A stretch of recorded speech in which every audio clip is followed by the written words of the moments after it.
Hello, Internet! I'm Neil Farren. Ben Robertson. And Ewan Spence, here to take you through all the rehearsals today at the Junior Eurovision Song Contest.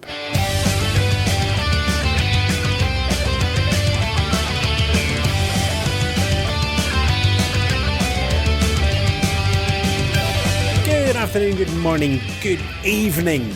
24 hours in Poland, in the Gliwice Arena, and we are through the second set of rehearsals. Everybody's had their long time on stage. We have the show rehearsals coming up over the next couple of days. It's the, I say couple of days. We're straight into the jury final tomorrow night as we are recording this, so it's tonight as you're listening to this. Assume you're listening to it straight away, because you never know, Neil. People might be listening to this months down the line. Exactly. And you just never know. It's like you said at the beginning, like good morning, good afternoon, good evening, good night, whatever time measurement you use in your culture. Just choose that one. Yeah, so straight away everybody's going, it's almost a new voice, but I understand you were moonlighting when I was stuck in Germany. Yes, so if you've forgotten who I am Neil Farren. I write for Eurovoix, and this is my very first Junior Eurovision. Hey! Not on their first Eurovision is Ben, who's still here. I think it might be my sixth junior on site. It started in Amsterdam and I missed Kiev and Tbilisi. Does that make six now? Yeah, because I did the one before Amsterdam, which was Yerevan, and Amsterdam. I'm non-stop from Yerevan, so we had the ones in there. And also joining us from ESC Plus, who I think is our podcast debut on Insight, Belen Garcia. Yes, hello. I remember if you've been on before. You haven't, have you? No, not yet. It's my first time here. First time, right. So you know what happens at the end, don't you? No. You've got about 40 minutes to research that then. Right then, so we are going to start. We're going to run through alphabetical order here because Wales decided to do stuff in the middle and threw all our schedule off. So we're going to start with the newly named North Macedonia. We're going to finish up with Ukraine and do all the countries in the middle as we go through. So yes, North Macedonia. We're still not quite sure how they want to self-identify, are we, Ben? Especially when the artist here is from the south part of North Macedonia, which makes it extra confusing. Southern North Macedonia. It is just all over. Ben, you interviewed Mila at the start of the week after the opening ceremony and everything, and there's been some changes to this performance from what they rehearsed last week back in Skopje. Instant forgetting the capitals of Europe. It's like, Sadly so, yes. It so happened that during rehearsals, this song here had jumping, it had sliding, gliding, full movement on stage from Mila. Mila's jumped, landed, knees popped out, knees gone back in, and a ligament's been torn. So Mila is wearing a leg brace for the rest of this week and beyond. It'll take a few months to heal properly, and actually they've incorporated that into the costume for this, but Mila is now static on the stage. She's static on the stage, but the camera is doing a lot of work to keep that movement in place. And I have a sneaky suspicion that this is the best thing that could happen. Macedonia have always loved to over-egg, certainly adult Eurovision, less so at junior. But the fact that she can now stand and sing and really bring over her personality, I think is a bonus. Yeah, because if we think of previous North Macedonian, former Yugoslav Republic of Macedonian entries, whatever you want to say. Like even last year with Doma, there was a lot of like solemn movement around the stage and gliding from Martia, and the year before that, Dancing Through Life, there was a lot of dancing with that. So maybe this is a blessing in disguise for Mila. Who knows? We'll have to find out. It's music in disguise. Yes. Music in disguise, where I'm going for with the pun. Or angels. What? Angel in disguise. Angel in disguise. That's the one. Yeah. Right then. Still slow. Still catching up. There we go. I really like this song, Belle. I do like it, but there's something missing for me. I don't know why, but it suddenly stops and I miss something. But the staging is really good. There's a lot of fire elements. We've got Phoenix. We've got more wings on stage. Plenty. My thing here, to kind of echo Bella's point, is it a lack of movement? But something's a little bit slow with this, is how I felt. I felt it took too long to get somewhere visually and musically. Yes, visually, I think it's better visually than musically, but I really like the fire and everything around her. Yeah. We'll move on to Poland, of course. Vicky Gabor has home advantage, and that's the thing that's missing. This was a great run-through the second time through. The first one seemed to be just make sure the camera positions. Second run-through, it's on point. And that missing element, I think, is going to be the audience on the night. I agree with you there, because if you look at the entire production, like, it's very slick, very thought through, very contemporary. So I think the home audience will like lift the energy up even more, and yeah, Poland's in contention, I think. Well, Polish fans are really crazy about Eurovision, and they will bring many joy into the arena. And with online voting, Poland can vote for Poland. Yes, indeed, and those votes will actually be open if you're listening to this podcast as soon as it comes out. So go and cast your votes. You can choose those ones, and there'll be plenty of people in this country that will be doing so. Poland got over 2 million people watching this show last year on their second channel. Now even to their main channel, there's going to be a big Polish vote out there for this song, and it's a great hit song. And just to jump ahead, that also means that Spain can vote for Spain, and we all know how excited the Spanish fans are. Yeah, well, but our broadcaster hasn't promoted it that much. But hopefully we will get more audience. Yeah. Right then, Portugal, who's probably quite thankful that Spain are in there, because you've got to cast at least 3 votes when you go into the online system. So Spain voted for Spain. You can't do 3 votes for Spain, so you have to choose more countries. So Portugal's going to get a nice pick-up here.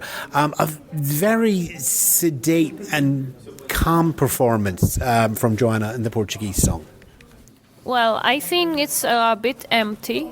I really wish they had more dancers, and my idea is to bring national dancers from the host country for this that don't have dancers.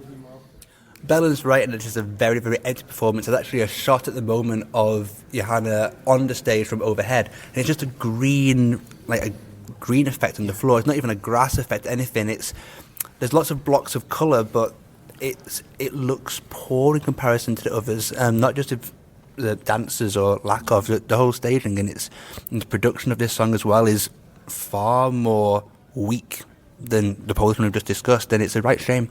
And the idea of a dancing troupe supplied by the broadcaster. Now, I think that we had that in Ukraine when they hosted it Junior. And I think it's something that Melfest does as well for the Swedish national finals. It is, yes. You probably recognise the same dancers for most of the Melody Festival and songs year upon year that are doing the background dancing. They travel around the cities and do that. SVT provide it, and it helps to create an extra quality to the show. And in the sense of Junior Eurovision, it would help keep the costs down. There's the question about rehearsal time, but you can do that out in dance studios. And as we said, it's been done before. And looking at advancing the show, there's probably a good lesson in there. Right then, Russia. Neil, what did you make of Russia? Classic duet. Classic duet, and obviously the only duet in this year's competition. I feel that they're more. There's a bit more connection between them, or a bit more of a dynamic that they're able to play off their strengths a little bit more. Because obviously Tatiana has a very soaring and crystal, I'd say, voice, and then Dembrel obviously has a very gravelly voice, unlike any voice I think we've ever heard at Junior Eurovision. And I think they're starting to finally figure out how to play off each other. How to work that contrast. Yeah, exactly. And you've got that in the outfits. You've got the silver and the grey, the jumpsuits. I'm glad to see that Tatiana's jumpsuit has the pockets, not the other jumpsuit. Oh yeah, power to her. More costume, more clothes with pockets for women. But again, it's still quite an empty stage we're seeing here, Belen. They are doing the classic start in the middle, move out to the edge, come back in again that we've seen countless times, but there's not much else going on. Yeah, that's true. That's why I told you my idea. And the song is really good. I like it. It's a really Eurovision song. But I miss dancers because it makes the show more enjoyable. Yeah, they're just... they don't seem to click in terms of... I mean... There needs to be some sort of feeling of connection even between friends who are doing a duet, and it just doesn't quite yet work for me. Well... You've mentioned the voices before. The voices here don't gel at all. That's part of the charm with this, is that the voices are so different. But what you get is, as you come to the crescendo of this, you get Tatiana especially lovely clarity to her voice that really shines. Is there something unique about this? And I struggle to find the uniqueness of it. I also worry about getting lost after France being drawn third here. However, being drawn last, we've got Serbia, and it is the most stunning ending and most thought-provoking ending we've had to a Eurovision Song Contest in a very long time. And it wasn't a random draw. Sometimes human beings can't do something that is the most beautiful. There's a lovely end shot. There was at one point we could see a shot of the Statue of Liberty covered in sand in a sort of homage to Charlton Heston in the Planet of the Apes, but the camera shot tweaks have now taken away our classic moment from 1968 science fiction. But classic is the word for me, this one. This is Balkan ballad through and through. There's wind machines, there's the motion, and Daria's got this wonderful theatrical element that just looks so natural. Yeah, I'd say with Daria's voice as well, it's a very storytelling voice, I'd say. Like, she's able to portray the message of the song, and the staging as well. The staging is very, like, it starts off very dark and almost dystopian in a way. Like, this is, out of all the environmental songs, I think this has the like most call to action message of it, and just showing the darkness, just showing this could be what happens if we don't do anything. So I think it fits the whole message of the song, and I'm very excited to see it on Sunday. Okay, yeah, actually, it's a powerful song. It's very Balkan. It sounds Balkan, as also usual in Serbia. Yeah, but I still miss something like dancers and so. But it's a really cute girl, and really, she deserves the best. And I think having that in the ending slot is, as you said, Ben, it's a really structured thing. But, you know, let me just talk briefly about the running order. We'll do obviously a lot more in the running order when we do a preview episode in the podcast tomorrow. But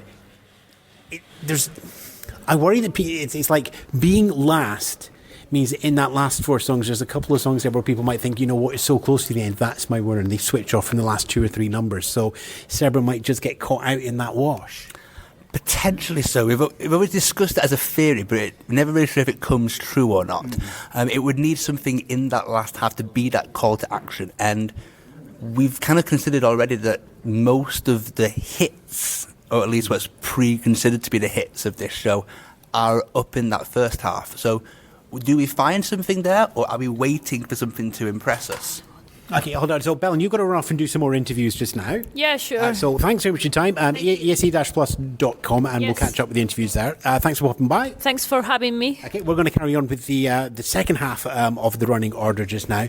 But what is fun, we might as well highlight this just now, is the lack of press conferences. All the interviews are being sort of done on an ad hoc basis when the artists are comfortable doing it. So, it's a little bit more unstructured, but it actually feels far better. It does mean people have to run off sometimes, which is a bit hard to coordinate anything in the press centre for us. But it's not about us, that's the whole point. What I'm going to say. They do what they need to do when they want to do it. We don't have to follow a schedule to do another press conference and meet and greets and all this. They come up and go, you, let's go out here and do it. That is so much quicker, and that is what people want to consume as media. Nobody wants to watch a press conference. And those participants who just want to do one or two interviews, just do one or two. Those who are quite happy to talk to about 9 or 10 organisations are free to do so. Yeah, because I think, like, obviously it's the Junior Eurovision Song Contest, so the children should be at the forefront. And I just think it's a really, really nice thing. Like, it's so relaxed here at the press centre. There's such a nice vibe around the place. So if this gets repeated at the adult contest, I would love to see it. But yeah, really enjoying it at the junior. As always, it's Junior Eurovision taking the lead and trying something different. And let's have more things from Junior come down? Yeah, why not? Why not? Come down, because this works. Yeah. Right then, okay, where are we up to now? We're up to Spain, and it took me a while to actually put the two building blocks together. We'll get to that in a second. But first of all, this is the best storytelling performance of the 19. Disagree with me? I can't disagree with you.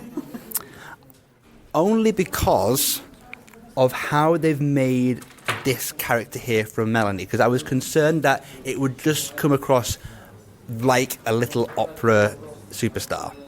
And what they've done is try to give her a character, and they've made it into the Little Mermaid.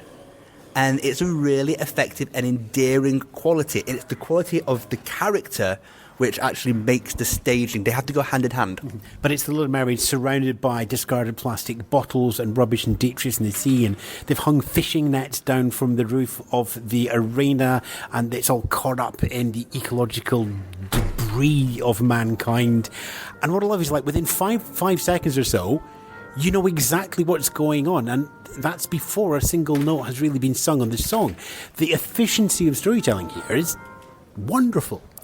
Yeah, exactly. And you just have that opening shot of Melanie just sitting in a pile of plastic, and you know exactly that it's going to be about the ecological crisis that we're facing. And then coupled with Melanie's absolutely fantastic voice as well. Like, I think it is Melanie has the best voice from you, just like the control she has over some of the high notes, like something I wish I had as well. I mean, we've got 3 jury notes in there. We've got to point that out. There's quite a lot. Actually, I want to point out the fact that there's only 3 of them. Because I was concerned before you would get 3 minutes of let's just go and show as much of those Spanish jury notes as I can in 3 minutes. You need to control them and show them off appropriately. You can do too much at forte volume.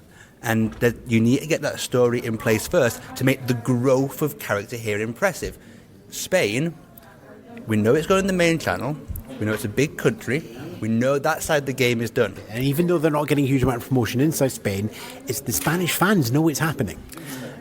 And you couple that with they're doing the right things here to tick the boxes to score on the other side of the leaderboard. It is something we need to watch out for on Sunday.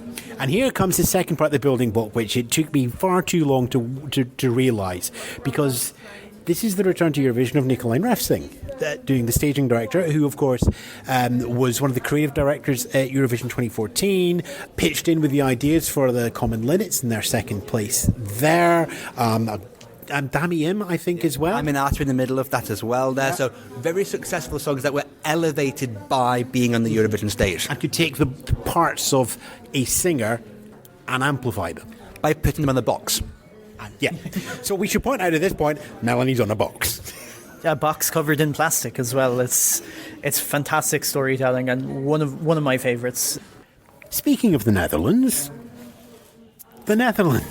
Matthew, I did not rate this at all coming into the contest.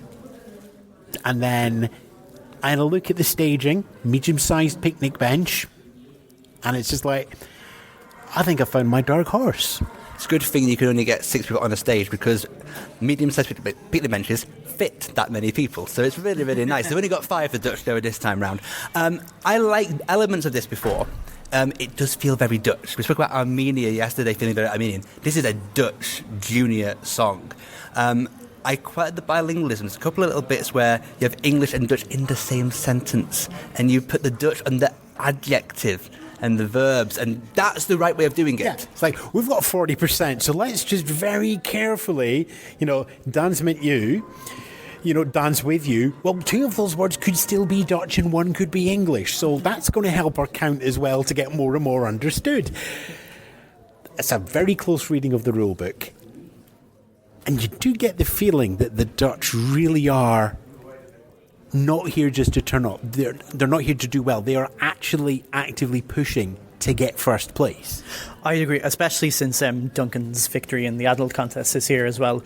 And even if you look at if you were to look at the contrast between the performance in Junior Song Festival as well, Matthew's come so much on. Like, he looked very stiff and a little bit uncomfortable in the national final, but he seems very calm here. He's moving with his dancers, and it's just a little bit of an explosion of colour that we don't see from many of the entries this year. So yeah, I'll be looking out for the Netherlands. Can I share this little theory about the Premier League table of Junior Eurovision with you all? Because other football leagues are available. But the Premier League works particularly well for this because you've got such different battles at the top and the bottom of the leaderboard, mainly based on the finances. So the Premier League has the top 6, which get all the European money each year. Your Arsenal, your Tottenham, your Man United, Man City.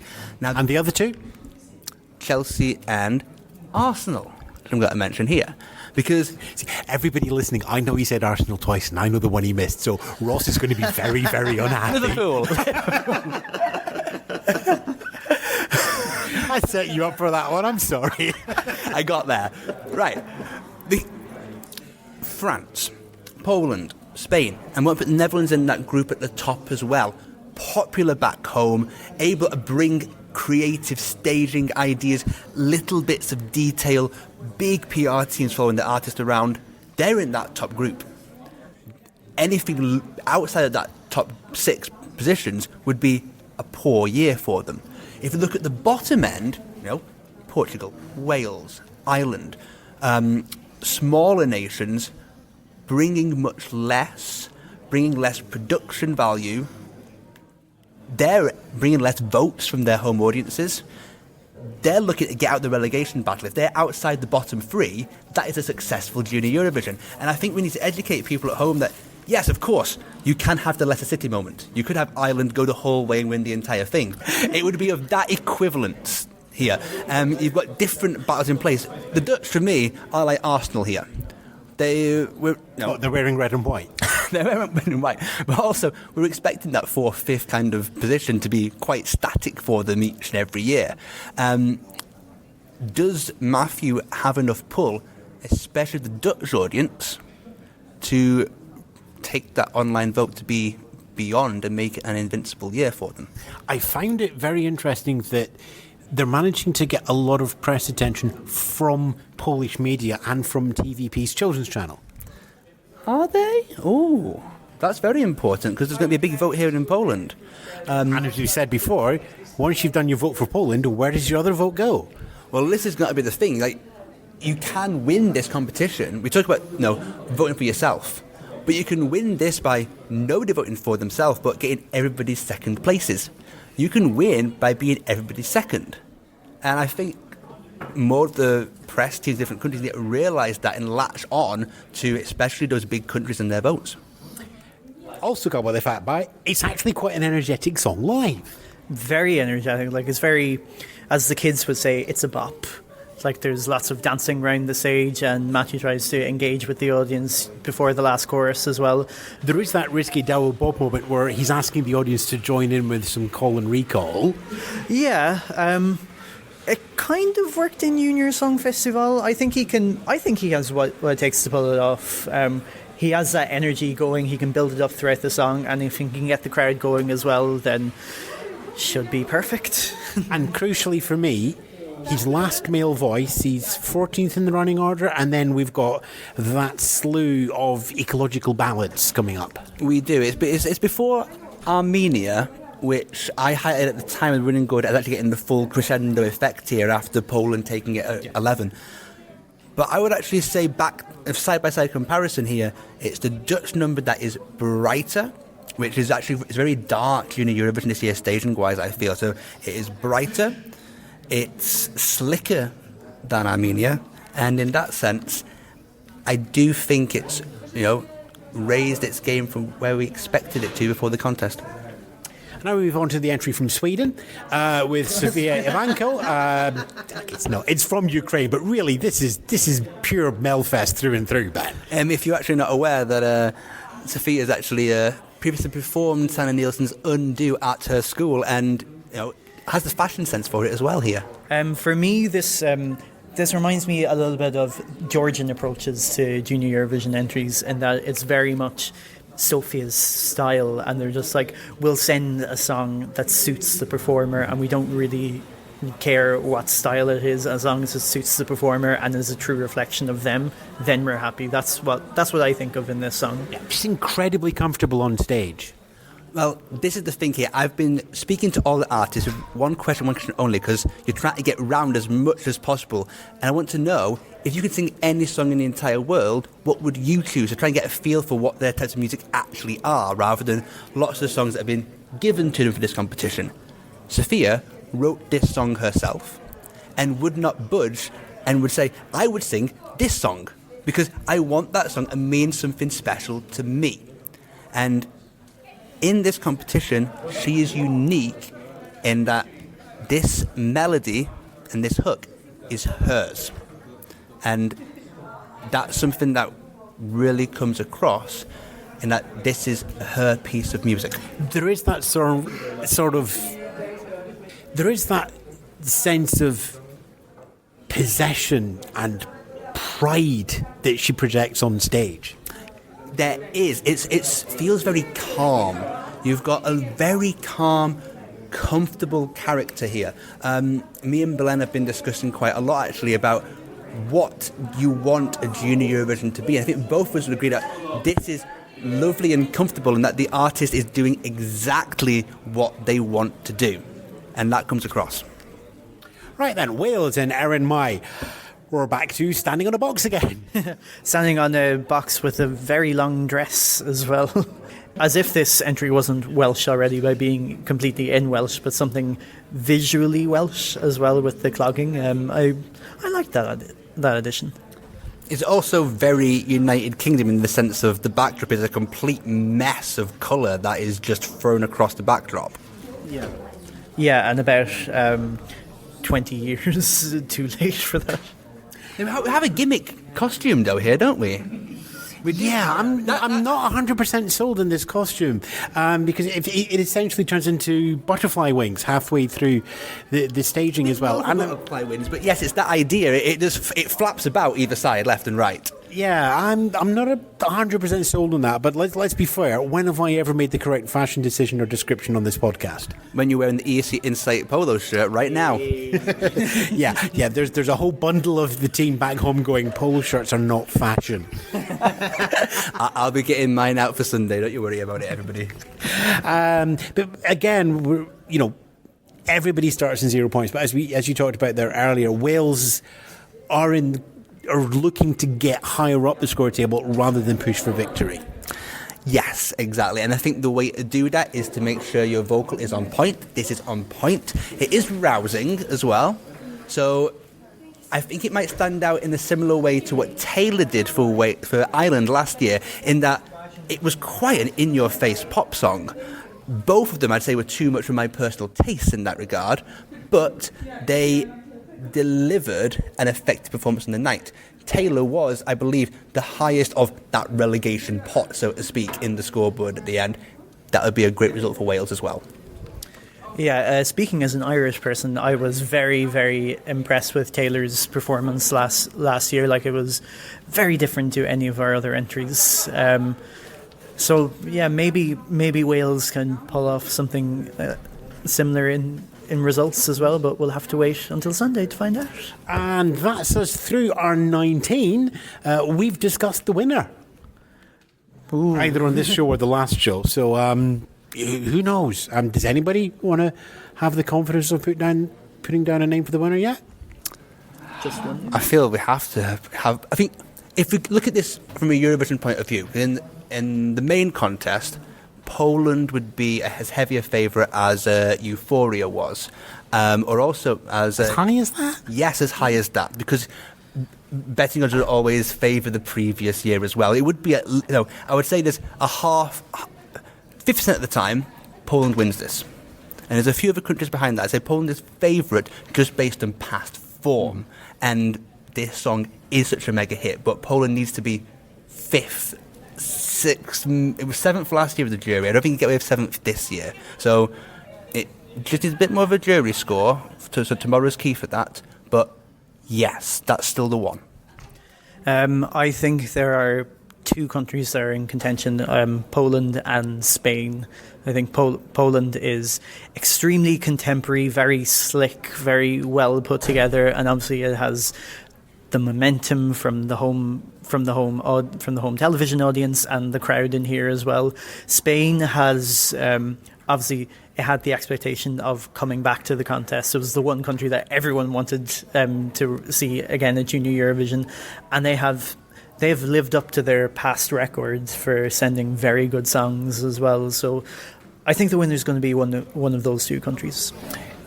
In the spirit of making sure I choose a different country, although I will flag up that both Poland and Spain, in terms of getting the vote out, which isn't something that you would normally see at Eurovision, but because we have the online voting that goes right round, is key for this year's scoring. And both of those have the potential to do well in the jury, but I don't think either of those countries will top the jury vote. So they really need to push on the online to balance out what's going to be sort of 5th, 6th or 7th in the jury. I'm surprised that France didn't come with a better stage show. A lot of people talked about France beforehand as being potential because of the musicality, but in terms of staging, it's fallen away for me. For us, yes, it has. But they came and delivered a very intricate, detailed stage show. It may not be effective, but France have put the effort in. Let's make sure that's clear. There's lots of things going on here, gimmicks going on, bright and bold. It's just the concept of that music video is so hard to replicate. Yeah. So I can't say France. We've already had Spain done. We've already had Poland. So I'm going to go back with the Netherlands, actually. It is the outside bet play. We're looking at sort of 8s or 9s if it was in terms of the odds, but strong male group. Because he's got the dancers behind him as well, there is the potential to. There's going to be a strong televote for the Dutch, which we have seen before, not to top. To get to the top of the online vote, but to do very well. And I think that the choreography, the dancing, the difference compared to all the other songs is going to give it a sort of second, third in the online and second, third on the jury. And if Poland and Spain sort of split the scores between them, and somebody's got to come up through and do that sort of second place in both and win that we've talked about in the adult contest, then I have to look at the Netherlands being able to do that. In theory, the way the online vote should work, and if you get many countries involved in it this year, you should see it have lots of countries at the top, not just Poland and France as it was last year. The online vote, because you vote for between 3 and 5 songs, that is less spread out. So it's half jury, half online voting, but the spread of jury scores will be a bigger spread than the online score. So it's weighted slightly more towards the jury, in theory, which means are the songs here like, the Australian one or the Kazakh one where something huge could just hoover such a big gap with juries to win it. There's a different path to victory there. Mm-hmm. Yeah. So the short summary is we don't know anything. We can make some good guesses, but really it's a relatively open contest between 6 or 7 countries, all in with a reasonable chance. I think we have to go back a very, very long time to find a Junior Eurovision where it's actually had a landslide. They've all been very close, down to 12 points, 10 points, 5 points in recent years. This is always a close finish. I think the last time I remember there was a complete landslide in voting was Ukraine in 2012. That absolutely just took away every single vote. And I think it's at one time I had the largest number of 12 points per song, if I'm not mistaken, although anyone's free to correct. Again, we're going back and we're going through multiple voting systems about to go back on that one. Look, I'll be honest, part of me just wants Netherlands to win for 2 reasons. 1, it means they do the double, and we haven't had that yet. And 2, it means that all the planning that's been done by Maastricht is still going to be useful. Who knows where we're going to be. Apart from tomorrow, we know where we're going to be tomorrow, because tomorrow is going to be Christmas Market Cast. Yay! Well, at least that's the plan. That might not necessarily happen, but we're going to do our best. We've got Christmas markets opening in Katowice and here in Gliwice, so we're going to get to one of them. We are going to get the mulled wines out, or the mulled Ribena in my case. Find some lovely Christmas presents that you hide candles inside, get everybody around, and we will have seen the jury final by that point, so we'll be able to talk about who did well, who didn't do well, and where we think the jury votes have gone. But until then, we'll say goodbye to you just now. We'll say goodbye to Neil. Do zobaczenia, slán, au revoir, adios, adeus, auf Wiedersehen, do svidania, sayonara. There's too many languages to think of. Right, we need to do the check now. Are there more gimmicks in the Kazakh song than there are languages that Neil can say goodbye in? I think it'll be a very close tie. It's going to be very close. Neil, thanks very much. Of course, we can see more of your work from Junior at Eurovoix.com on Instagram and Twitter, and Eurovoix Moments on Twitter as well for random moments in Poland. Random moments. Thank you also to Ben Robertson. Thank you very much. Remember to go and vote. Yep, voting is now open. Thank you to Belen Garcia, who's still away doing interviewing, but you'll find more there at esc-plus.com. Thank you all out there for listening as well. The usual stuff about sharing and stuff can go in here. And it only remains for Neil. Papa. No? Wait, what? Oh, yeah. Guitars.